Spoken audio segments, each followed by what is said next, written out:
And today, we're going into Season 3 with some of my favorite characters, and Ino is certainly one of them.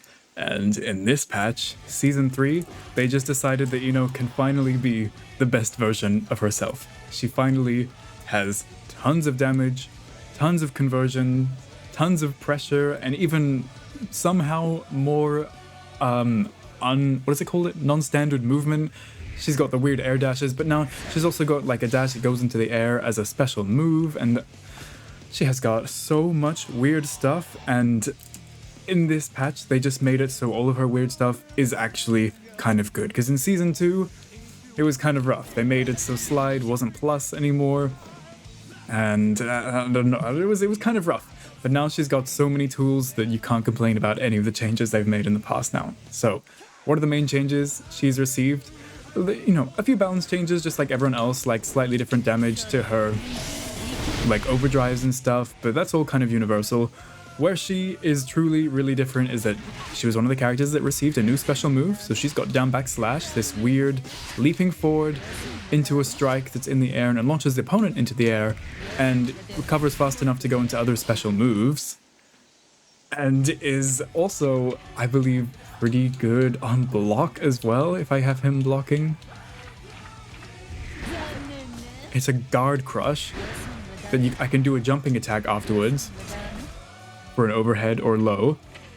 It also is good on Oki, it's good in combos, it does everything. What the hell? This move's amazing. And we have to go through what she has though.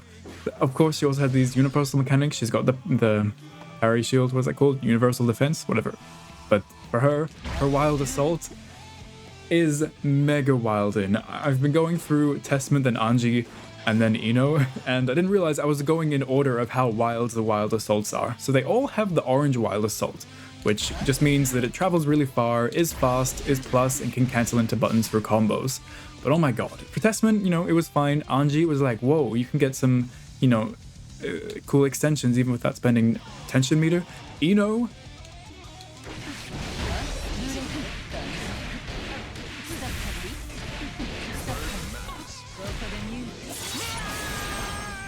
excuse me, for one wild assault off of any of my H buttons that puts the opponent into the air. So that was just off of my standing heavy slash, like 2S, standing heavy slash. You know, 2S is a pretty good button, so is like power slash, and that works as well. And then I can just do this. Excuse me? And mid-screen, it's so good full screen because she can get so many attacks, but even mid-screen, she can still get a bunch of damage from this. The wall is just gonna break a little bit earlier, but oh my god, these combos, which kind of existed in the game beforehand, but it kind of just required her to do like fast PRC, like on like different momentum stuff, and then get these weird, crazy jumping attack combos. But now it is the easiest thing in the world because all you have to do is do a held wild assault, puts the opponent into the air, and then just jump, and then you can just go through slash, heavy slash, jump, pass, heavy slash, dust, and it is ridiculous. And we'll get to all the ways that it's useful. I'll go into combos a little bit afterwards. But this is just crazy for her. So in combination with this new special move, which also allows for extended combos off of places she didn't usually get combos, she now just feels so free and so, like, when you get a hit, you're like, yeah, I can do some nasty stuff now. Where usually it was just like, okay, I got the hit, I guess I'm gonna get my hard knockdown and do my stuff. But now it's like, oh, I got the hit, I can do some real shenanigans. And okay, so let's stop ranting and talk about what each of them does. There was also, you know, small changes to like the dive kicks are slightly worse on whiff now, so you don't want to use them as like such movement tools or like landing in front of the opponent and then throwing, stuff like that. But let's talk about the cool stuff. So, this special move. Right. It does a lot. So it puts her in the air very quickly. I believe it's on like frame 3 or something, which means, you know, just because it's a grounded special move, it's going to be really good for people that are trying to throw you. So when you do stuff, you're in, and you can just kind of cancel your jumping attack. If you do a really low like jump thing and they think you're going to go for a throw, you can cancel into this, or cancel your grounded buttons into this. Like if they think you're going to do a poke into a throw, or something. And then you can just do this as an extra dash. Okay, I'm gonna start ranting, but I'm gonna try and stay on course with this. So it puts her into the air, and as long as, like, the main caveat is that it's slow. Everything else is great about it. So the only thing you have to think about is when is an actual good time to use it. Because as long as you can get it out, any time is a good time to use this move. So perhaps after I've like pressed a button and they think I'm going to go 2S into heavy slash, instead of going for my heavy slash, I just go this into this. And you see, it's kind of slow, but when you take into the fact that they're recovering from that thing, they're expecting the H, it kind of has already come out by the time that they've registered that all of that has happened. And then you've already hit them with it, and then once you've hit them with it, whether it's on hit or on block, you are winning. So on hit, as you can see, it launches the opponent into the air. And there's enough recovery that if you just want to do something simple, you can do Chemical Love, or you can do your horizontal dive kick. And the horizontal dive kick actually also got buffed so that when the opponent gets launched in the air, you can get follow-ups way easier, like they're not launched so far away. Like you can kind of always get stuff like this, depending on where you are. Whoops. And depending on if you're closer or not, you can get even bigger combos, so that's amazing. In combination with this, being able to just do this afterwards means that you can get stuff like, I don't know, there's a few options depending on how good your timing is. Like you can just do, whoops. Like that. You can even get a 2S, but if you're closer to the corner, then it becomes a bunch better because, well,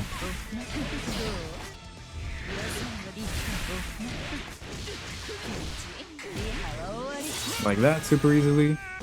You can even kind of get that, you don't have to be right in the corner, even if I'm just like not mid-screen away, I believe you can get this. Or even a dive kick. If you're slightly close to the corner, you can get more follow-ups, otherwise you are just gonna get a Chemical Love or dive kick into a Chemical Love. Or also, you can just use this opportunity to go for an aerial projectile. And the aerial projectile is pretty good because it is kind of moves in a different, faster way than the grounded one. If you're like, oh, I'll just try going for this as a different way of getting Oki to put your opponent slightly off. Now, this also works. You don't have to do it like on its own as a mix-up tool. You can also do it after you're launching things. And the same launchers that work for our Wild Assault combos, which we'll get to in a sec, work for this. So those are going to be your Heavy Slash, depending on the range, but usually it connects fine in combos, and also your 6H. So you can combo into it of the things you're going to get most commonly. Like our Far Slash is pretty good, so as long as our Far Slash comes out into our Heavy Slash, you're going to get this. And, you know, we get a lot of 6Hs, you know, if you've ever played, you know, 6H is the god button because you can do it after your 2Ks or whatever, or after your fastest poke. So being able to get it there is also just super amazing. This thing is just life-saving for I-No players. It does so much.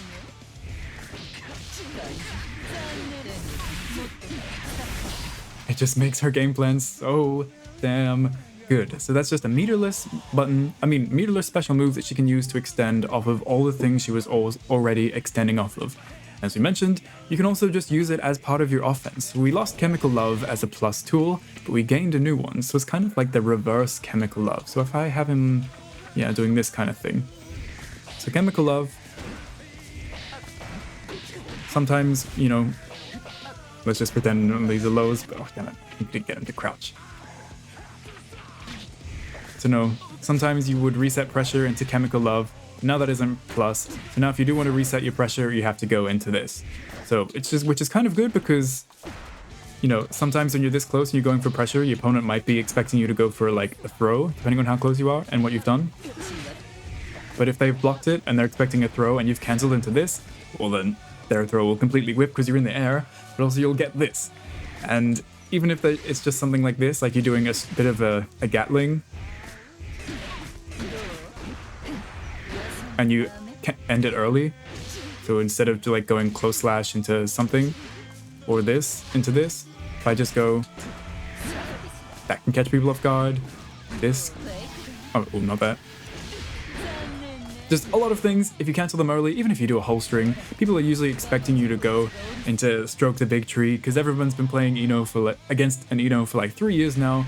People know that I-Nos just love doing this, so people are expecting you to do this. So if you do the opposite and go into the air, it works. And as you can see, it's a Grodd Crush. So it's effectively plus. It's kind of weird frame data wise because you're in the air, but it's effectively plus. And let's make him just block completely now. Getting annoying. As you can see, if he keeps crouching, my jump in is gonna hit him. And depending on what the distance is, you might be able to get something.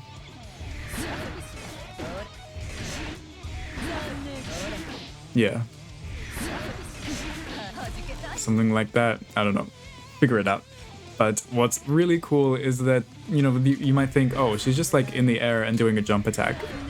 What's the worst that could happen? Well, if she has like well-timed jump S's or jump H's, you can't 6p this. And I don't want to set this up. Daphne actually showed this off on his channel, so you can go over there and check it out.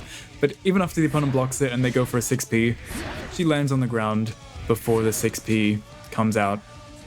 And yeah, no, that's incorrect. She just hits the feet of the 6p because she's so low to the ground when she gets these jump ins. So it just crushes 6ps and is just godly. So this is an amazing special move, which means you can also kind of, if you want, in certain like knockdown situations, if you want to do some tricky things and go into this instead, you can set up this and then go into it, or you can just set up and do whiff buttons and then go into it and like have it kind of whiff or not whiff depending on when it hits. And like do re-jumps with it. There's a lot of potential for it to be really useful, and I'm not aware of amazing tech, but I'm just aware that this move itself is amazing and it does everything. Leads to combos, is plus, beats 6ps. It's the new Stroke the Big Tree because it leads to combos. God damn it, I love this move so much. They really were very generous giving this to her. It's like, yeah, you can even combine it with Stroke the Big Tree to make her kind of have the same situation she was having before. Solid damage. Right, now, for the next big thing, this. So I'm not sure, the orange ones are technically kind of maybe useful in neutral because they're meant to be really fast moving, but I'm not sure if this is something she would really want to do much.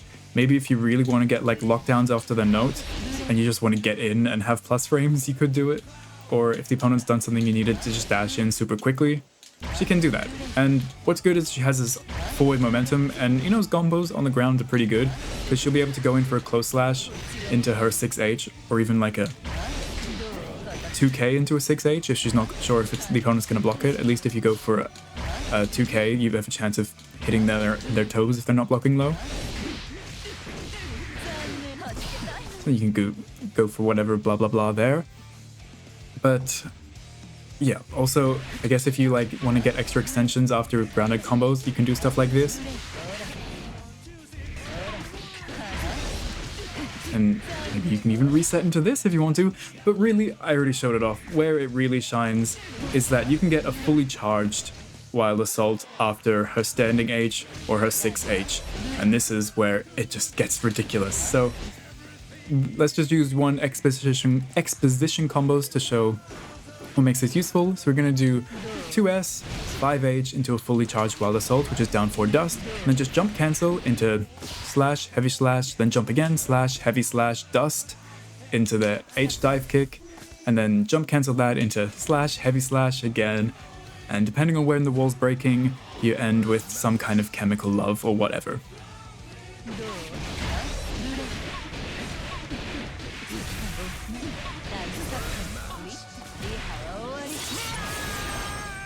Even add in like an overdrive for a hard knockdown if I wanted to, but it's already plenty of damage and it uses half of your burst gauge, so I think just that in itself, that you get this wall break from literally anywhere on the screen. Keep in mind, look where I am doing this combo from. I am in the corner, so this is proof that no matter where you are on the screen, as long as I-No has half a bar of burst gauge, she can choose to break the wall and get positive bonus and a nice, chunky, beautiful, stylish combo. You can also get this kind of stuff after a 6H. And you know, the timing will be different depending on the gravity changing of whatever buttons you used before it, but generally you can do the same sort of route, even after like a 2K. If I do something like this, it can be slightly different because you can see, actually, yeah, so there, the dust can kind of whiff because there's so much gravity. So if it's a combo like that, just go straight into the dust slightly earlier like I did there, and then you should be fine. Whoops. Carefully you hit the opponent's toes when you do that. But yeah, really, do I have to show much else about why that's amazing? It's a ton of damage, beautiful, stylish long combo, and she can do it anywhere on the screen, whether her back's to the corner or she's mid-screen and just decides, hey, wait, I actually want to do a lot of damage right now. I can get that much damage, just because I decided to, which makes her overhead, low game, so much scarier. And it's the fact that you can kind of have this interesting combo decision process, because if I am already close to the wall, I'm probably more inclined to do these kind of combos. Whoops. If I do land it, but these kind of combos, because I'm already close to the wall, I don't really need to spend any meter, and I can extend for free and get some juicy damage. Or if I do feel like using a Wild Assault, it's actually the better use if I'm further away from the corner, because it gives me more damage and is the only combo that will take me to the corner from there. So from distance from the corner, you want to use a Wild Assault because it's just better in every way. But if I am close to the corner, well, I can just save meter and use this as my combo extender. Either keep it simple or do this kind of thing. It's just amazing. I love this version of Ino. They were so generous with her in this patch, and I am so thankful for it, because I cannot wait to do this combo as many times as my fingers will physically allow me. It's just too cool. And I think that's all that matters. So, thank you so much for watching. Hope to see you in whatever's next. I'll be playing Ino a little bit before Mortal Kombat 1 comes out. So thank you so much for watching. I hope you enjoyed, and I hope you enjoy play her in this patch because she's damn cool. You can even pick her up. She's so cool in this version. But thanks for watching. Bye.